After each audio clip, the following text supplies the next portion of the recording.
Welcome, everybody, to another edition of Cage My IQ. This is the PFL Week 5 2022 4-card breakdown with yours truly, Cage. As always, we are sponsored by High Tide Herbal.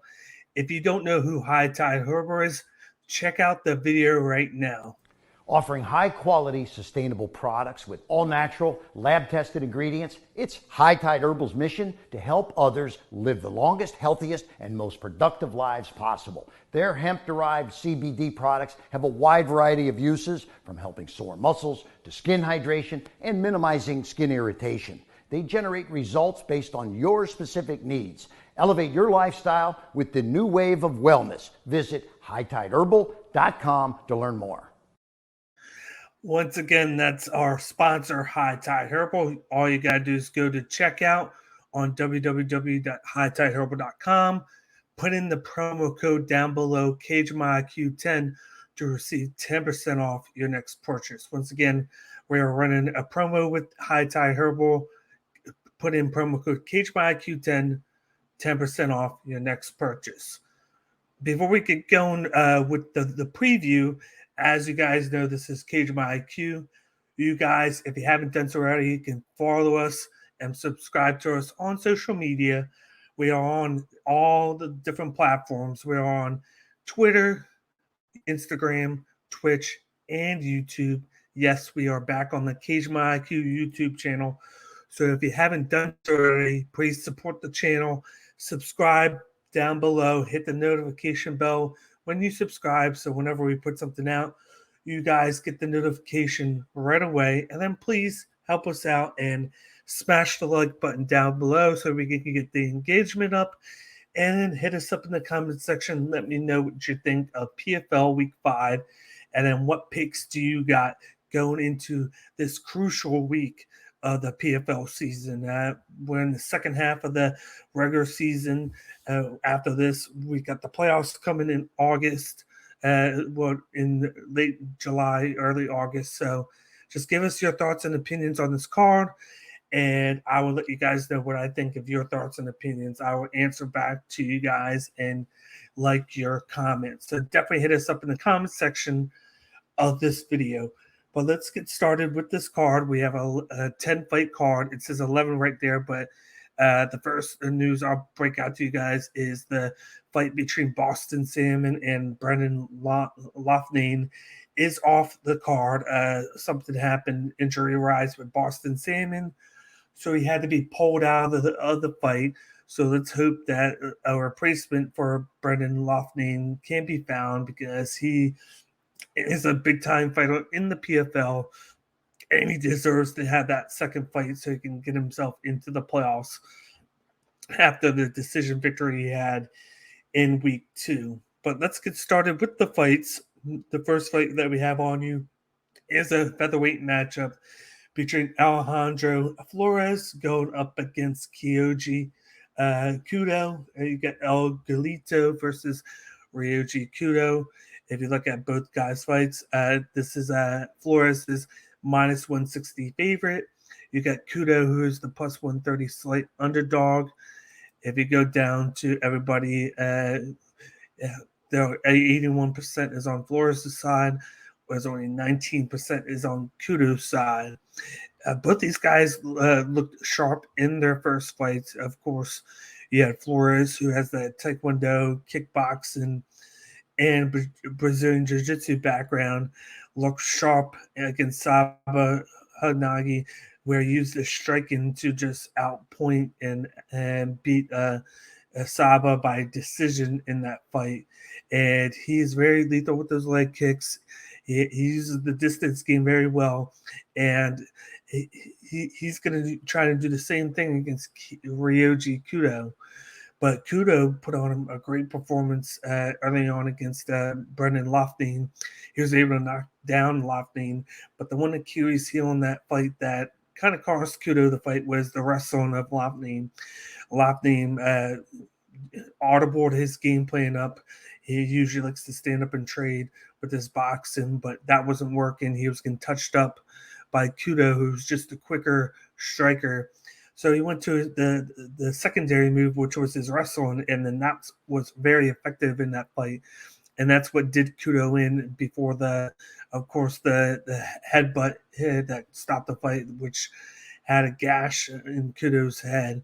But I'm going to go with the underdog here. I'm going to go with Ryoji Kudo because I feel like he can get in there and he can strike faster than Flores because the distance game favors Flores, but I think the speed game favors Ryoji Kudo. And I can see Kudo going in there, outstriking him, and winning by a round 2 knockout. I believe the fact that he was able to knock down Brendan Loughnane is a big deal, and I think he pulls off the upset. So in this one, I'm going Kudo with the round 2 knockout.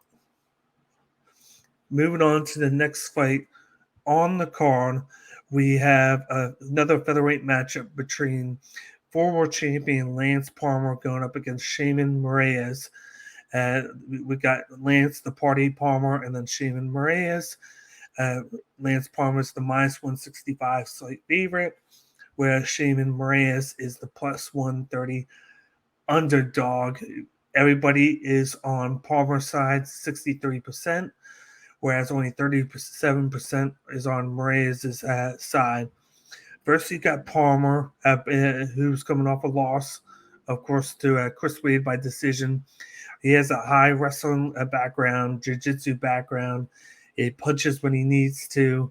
He's been defining the striking a little bit better the past couple of years, but his bread and butter is the wrestling. He likes to get you down and ground and pound you, or just control you on the mat and win by decision. Whereas Shaymin Moraes has the striking. It's more so he can knock you out, but it's more singular striking. Strike here, strike there. He takes his spots and picks and chooses. And he likes to grapple and uses Brazilian Jiu-Jitsu along the cage. And in this matchup, I think that's why Palmer is the favorite, which is his wrestling.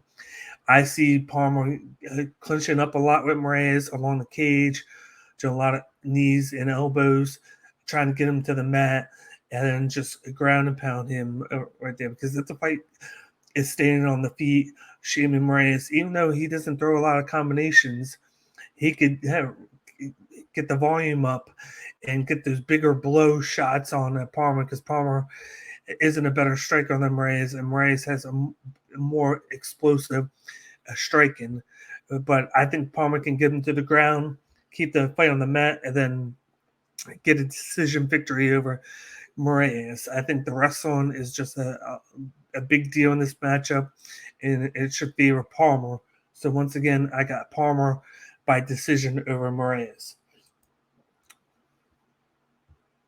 Moving on to the next fight on this card, as we wait for it to pop up in a second.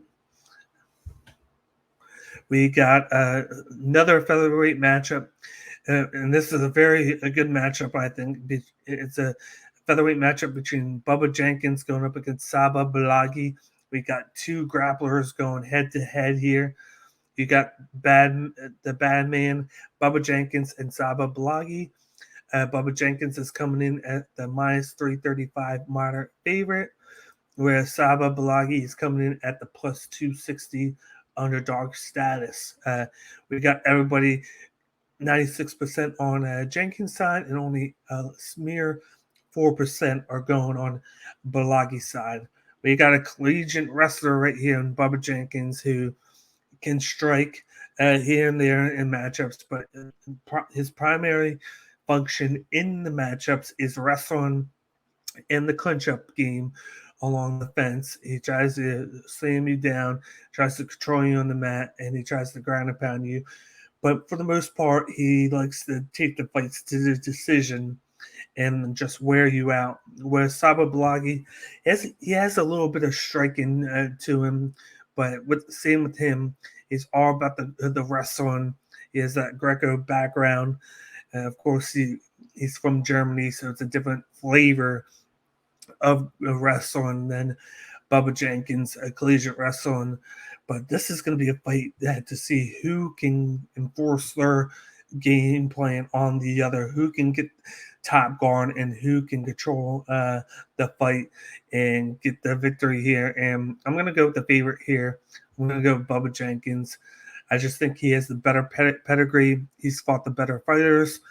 And with him coming off of a win, I'm going to pick him in this matchup. So I'm going Bubba Jenkins by unanimous decision over Saba Blachowicz. I think Blachowicz will be a good fighter down the line, as you see there. He is 33, but he's just coming into his own as a fighter. He hasn't fought as much as Jenkins has professionally, so maybe next year when he gets the opportunity to come back, he might be more polished for the PFL. But for this matchup, I got Bubba Jenkins by unanimous decision victory. Let's move on to the next fight on the prelims.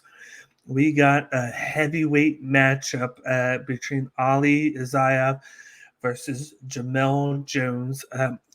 We know Jamel Jones. He came in on short notice last year, got a first round knockout, and then that allowed him, even though he did one fight, that allowed him to make the playoffs at the 4th seed spot. But he's going up against Ali Isaev, who hasn't fought in 2019. Both of his fights got canceled last year on visa issues and then an injury issue from Ali Isaev. And, of course, Jamel Jones' nickname is the Beast. You got 94% are leaning towards Isaev's side, whereas only 6% are leaning towards Jamel Jones. Jamel Jones did lose the first matchup in here, as you see right there. He lost it to Renan Ferreira by KO, knees, and punches. He is the plus 345 moderate underdog, whereas Ali Isaev is the minus 460 heavy favorite. I'm surprised that he's a heavy favorite since he hasn't fought in over 3 years. I do know that he has the grappling background. He can knock you out, but a lot of his game is predicated on the grappling, getting you down to the mat and ground and pounding you.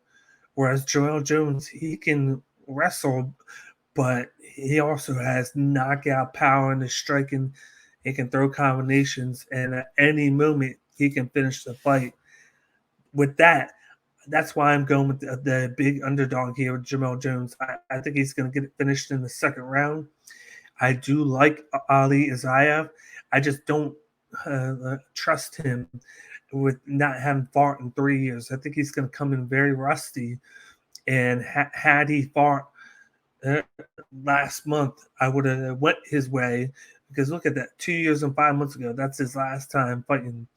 Had he have fought in week 2 and won, I would have been more assertive in going with him. But he hasn't fought in 2.5 years, and he had to pull out the week 2 fight. So he's going to come in here very groggy, very stingy, and Jamel Jones is going to come in there more sharp, and I think he's going to connect on one of those shots. Round 2, I do think Ali Isaev will get him to the mat round 1 and control him and steal round 1. But I think he's still going to leave himself open, and Jamel Jones is going to connect on an overhand shot, and he's going to knock him out. So I'm going with the underdog here, Jamel Jones, by second round knockout. That could sneak him into the playoffs, depending on what happens later on. But let's move on to the next fight on the card. We got a heavyweight matchup between Denise Gossoff versus Samkai. First, you got Gossoff, a.k.a. the Russian Bogatyr, and then you got Samkai, a.k.a. K9. We got minus 600, huge favorite for Denise Gossoff, and then you got the plus 410 heavy underdog in Samkai. Let's look at what everybody thinks. 97% is on Denise Gossoff, whereas only 3% on Samkai's side. Going into this matchup, I was leaning heavily towards Denise Gossoff. He is a Sambo style a grappler, looks to get you on the mat. He does have a little bit of submission background to him that he uses from time to time, but he has heavy hands. He has good combinations, and he can knock you out. Like, he pushes forward. He uses the forward motion to get a striking and grappling going, and then he likes to push you up against the fence. His weakness just has been guys who can actually take him down and get you to the mat. Anthony D'Elia was the one guy who did it best in the playoffs last year. Even though he lost, I believe, the first fight, he came back and shocked Gossoff with the grappling, and that's why it makes this fight a little bit better, because Samkai could grapple with them, and he can stand and bang with them. It's just that he's not going to be as technical as D'Elia was. He's going to be more in your face, and I feel like Gossoff will be more predicated in stopping him that way than if he was more technical about it. So with this one, I think Denise Gossoff can take him to the mat, control him with the aggressive style, and then eventually I got Denise Gossoff winning by round 3, ground and pound. I think it's going to take to round 3 to do it, because Samkai is an aggressive guy who can hang in for a while, but I think at some point Gossoff is going to wear out Kai, and he's going to finish him with the ground and pound. So with that, I got Denise Gossoff by round 3, ground and pound.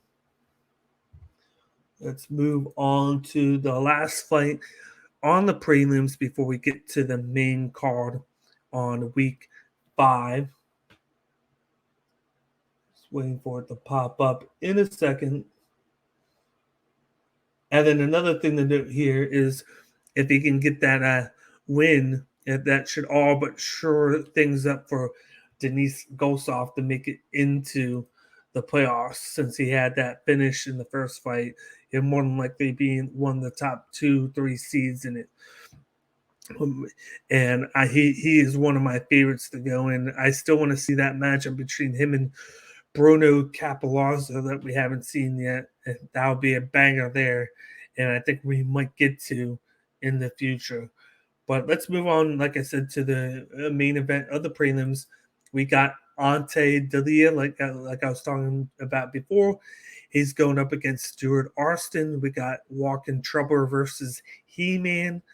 D'Elia is a minus 550 heavy favorite, whereas Stuart Austin is the heavy underdog at plus 400. Going into this, everybody is leaning towards Ante D'Elia, 98%, was only 2% on Stuart Austin's side. If you look at both of those backgrounds, Austin has that striking background, a little bit of boxing, and then he has the grappling background where he likes to grab you along the cage, but primarily he's a striker. He can knock people out, but then he gets knocked out as well. If you look at the last fight, he lost by TKO to ground and pound to Bruno Cappelozza because he got taken down. And then you got Ante D'Elia, who got the TKO standing up against Mattheus Scheffel. He has a grappling background. It's more so kind of like Gossoff's, where he likes to grab with you, he likes to take the fight to the mat. He has submission entries that are very fluid. He can ground and pound you.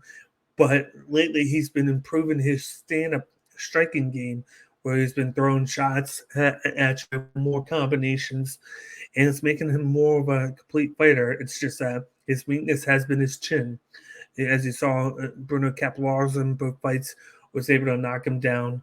He finished him the first one, and then the last one in the championship, he was just beating him up round 1. But D'Elia was coming back, but he got knocked down 2 or 3 times in that. So that's always going to be his weakness in fights. But I don't think he's going to have to worry about that against Stuart Austin. I think Stuart Austin's going to come in, get taken down a couple of times, and then Ante D'Elia will win this fight by round 2. Rear naked choke. I think he takes him down, takes the back of him, and then chokes him out. So I'm going with Ante D'Elia round 2 submission via rear naked choke.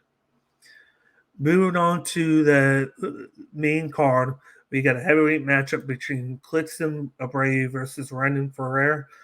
This is a classic striker versus a grappler matchup. Klidson Abreu is a big-time, high-level Brazilian Jiu-Jitsu artist, whereas Renan Ferreira is all about the striking. He has knockout power. If you see right there, he has the 6-inch reach, 6-inch height, and over 10-inch reach advantage there. So he's going to have that big-time advantages on both ends. You got Problema going up against the right bear. Renan Ferreira is the minus 400 heavy favorite, whereas Abreu is the plus 300 moderate underdog. A lot of the people are 96% on Ferreira's side, with only 4% on Abreu's side. If this fight stays standing for a long time, this is an easy Renan Ferreira first round knockout like prediction here. The only thing that could change that is if Klidson Abreu can make this a dirty fight where he can clinch up Ferreira a lot of the times, if he can get the fight to the mat, or if he can capitalize on any mistakes that Ferreira makes, and then he can slap on a submission via guillotine or armbar. If he can get any of those, he would have a chance in this fight because he's not being struck out cleanly, and he has to be smart with what he does. But if he just goes in there and stands up and tries to trade with Ferreira, then he's a sitting duck, and I think he gets finished right away. And that's why I'm going with the Renan Ferreira by first round knockout. I just think that's what's going to happen. I think the reach and height advantage is going to be too much for Abreu because he's going to be able to get hit from far away, whereas he has to get close up to even try and clinch up with him. So I got Renan Ferreira dominating this fight and getting the first round finish here, which will put him in the playoffs easily, possibly the number 1, at worst number 2 seed. So Renan Ferreira in this one by first round knockout.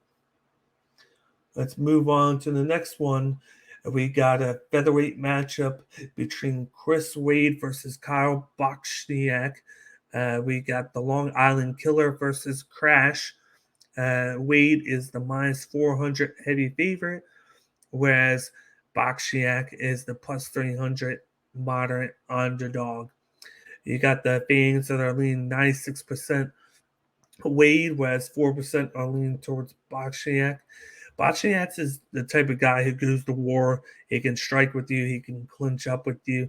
But he's primarily looking to stand up and bang with you. He absorbs damage to give damage out. And he always seems to be in those big-time matchups where the guys just go crazy on each other. And in those exchanges, that's why he is hot and cold. That's why he doesn't win all the time, because he doesn't really – game plan. He just goes in there and goes with the flow. Whereas Chris Wade comes in there, he has a high grappling background. He takes you down, and then he has good ground and pound, but then he's good on the feet. He has good combinations. He has a jab. He has an overhand shot that he uses. He knows how to mix things up. He's just been dealing with the grapplers a lot, and sometimes they minimize what he does. And I don't think that's going to be the case in this one. I think Kyle's going to look to stand up and bang with them. And with that, I got Chris Wade by a first-round knockout here. I think Chris Wade can stand up and bang with him. He might look to take the fight to the mat and ground and pound him, but I can see him standing up with Kyle and finishing him because he's the faster guy. He has the better movement. And he just is overall better a fighter right now. You've seen what he's done lately. He beat Lance Palmer. He did get beat by Kai Belayoff, who had to miss this hard tournament this year. But then he got decision, KO, and then he got a decision there. So he has the ability to do both. But I think he finishes Blachowicz because they look to both stand up, and Blachowicz has a crushable chin on him.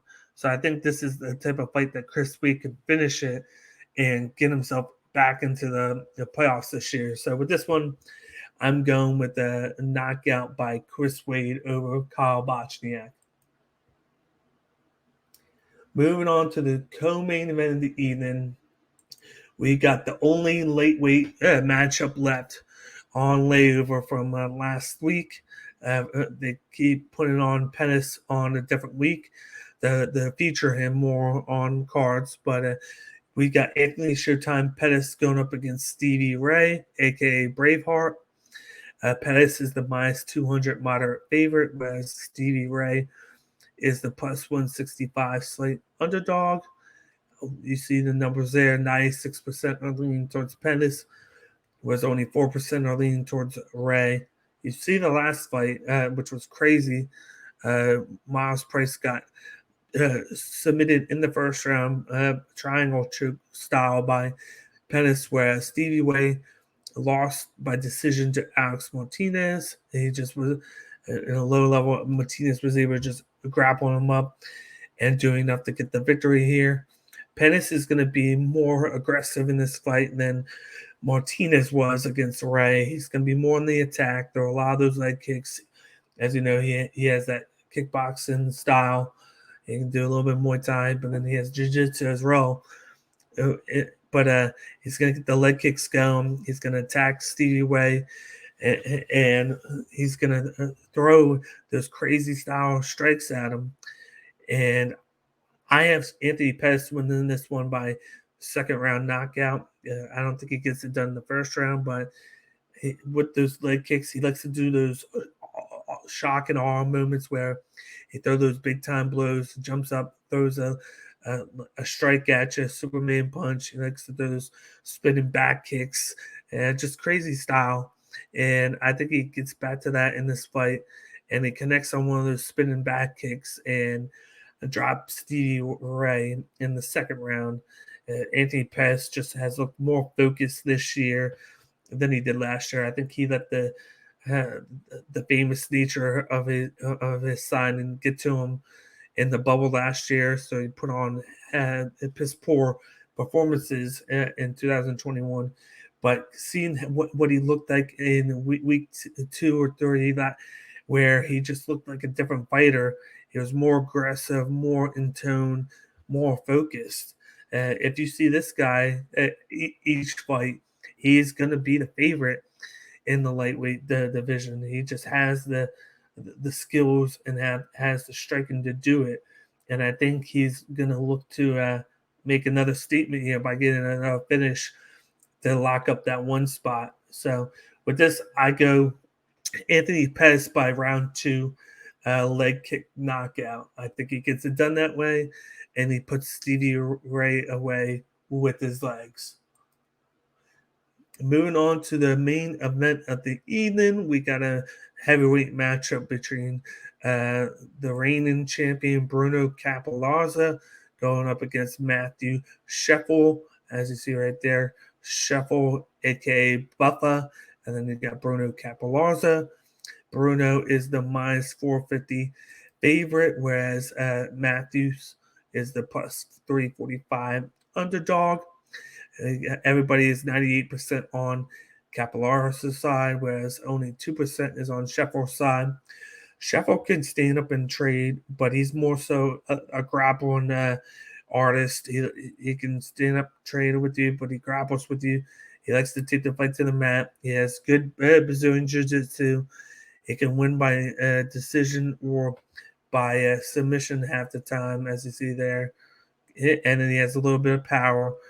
But he's primarily looking to get the fight to the ground so he can use the transitions to look for the submissions or the ground and pound. Whereas Bruno Cappelozza, who can wrestle and take you down and use his height and reach to do so, is looking to stand up and trade with you. He has the fast hands, he has the long reach, and he has the knockout power.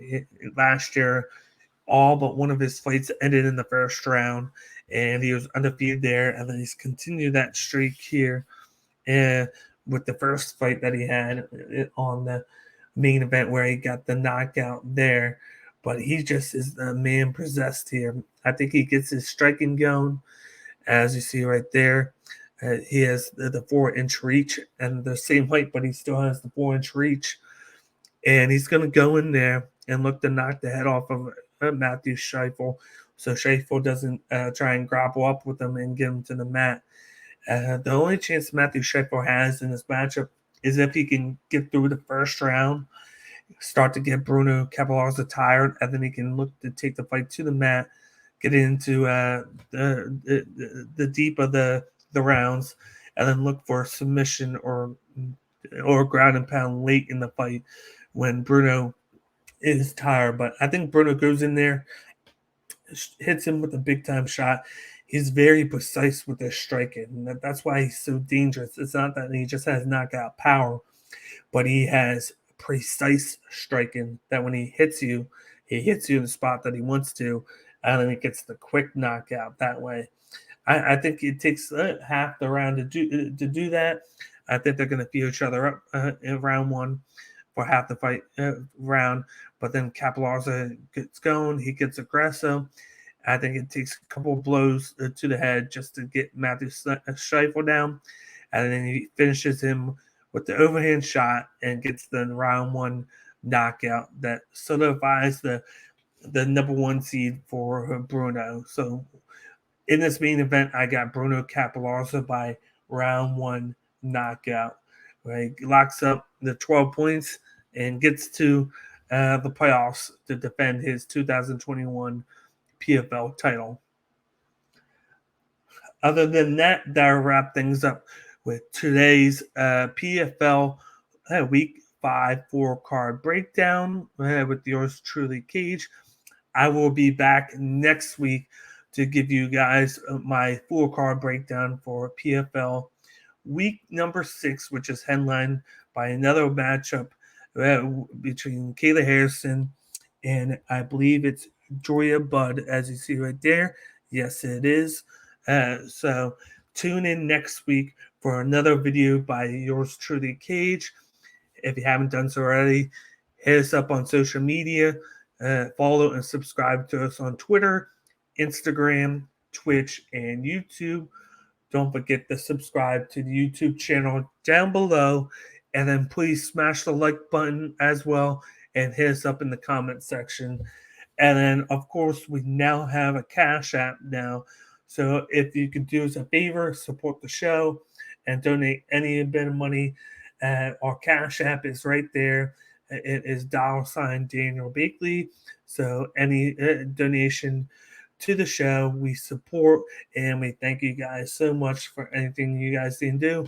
We put all the content out for you guys, to not for us, but for you guys, so you guys can use it to help you guys out with your sports betting. So we do it all for you guys. So thank you guys for tuning in. So if you guys can donate anything, the Cash App is right there. And as always, I'm your host, Cage My IQ. Cage My IQ. I will be putting out more content out for this week for UFC and Bellator. So tune into all of that and let everybody know about Cage My IQ. Get everybody to subscribe to the channel. But other than that, I will see you guys next time. And you guys have a wonderful rest of your week. Thanks for tuning in.